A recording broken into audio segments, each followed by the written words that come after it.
call it a manager at work that isn't necessarily very big on his communication or people skills. We've all seen that. In line somewhere, we've all had some critical feedback. The big question is, how can we process this feedback effectively and maybe respond to a situation instead of react? That is hard. And when I saw that question on your interview itinerary, I thought, what a perfect question for me, because I have struggled with this, and I know many people have. I want you to like me. I want you to approve of my work. I want you to be, I don't want to just do a good job. I want to blow your mind every time, right? And if I fall short of that, right, that whole need to be performing, I'm very performance oriented. So if someone would be less than pleased with my performance, I could truly do some emotional damage to myself. What I'm learning, and I actually speak on this whole idea of feedback and creating feedback-rich environments. It's a little bit like flipping the switch from emotional to logical. One of the things that I really do as I'm processing is I remember, and this is sort of my mantra, agreement is not the goal. That just freed me. I don't have to agree with you. If you're giving me some negative feedback, I don't have to agree with it. Understanding the perception that's creating that feedback is my goal. I want to understand where that's coming from. And then I want to empower myself with, okay, what can I do to manage that perception, and how can I adjust my approach so that I hit the target more directly. My favorite response to feedback, especially ugly feedback or criticism, is to say thank you.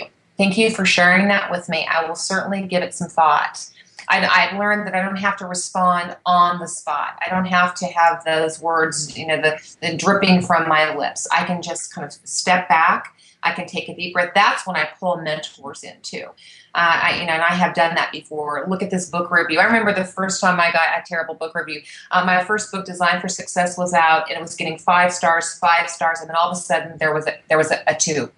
Maybe it was a 1, and it was a vicious review of my book on Amazon, and the tears were coming. And then as I read this, I thought, it's obvious to me that this person, number one, didn't really read the book. Because there's no way you could read the book and come away with that perception of my work.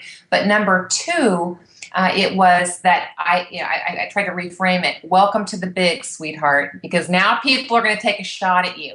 So some of it is really about how do you frame that. I think there's how we frame the feedback.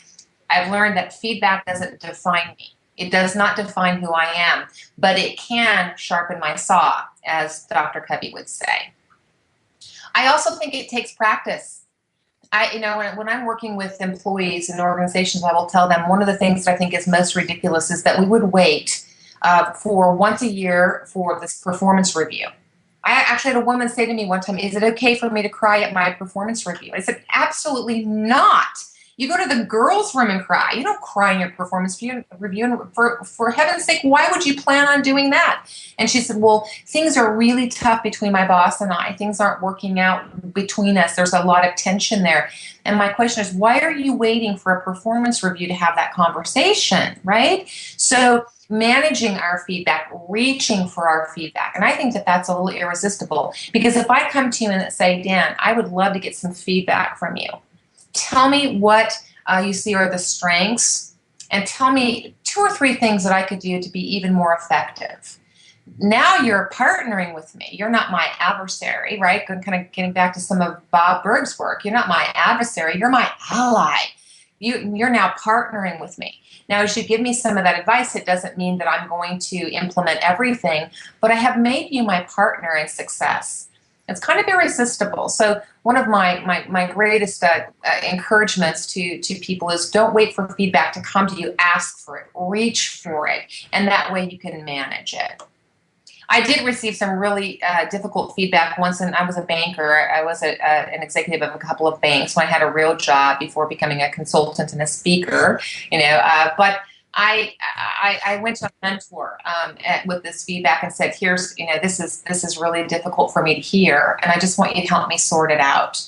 And he had some really good advice for me. He said two things. One is, I don't think that you work for a very nice person. I think you work for an ineffective person, and you're going to need to learn how to put your big girl panties on and deal with that, right? So you're going to have to be strategic, and you're going to have to be effective even when he isn't. That's your new job. And that was really empowering for me, because then I stopped trying to think of how do I alter his opinion of me, and it was how do I become more effective with him.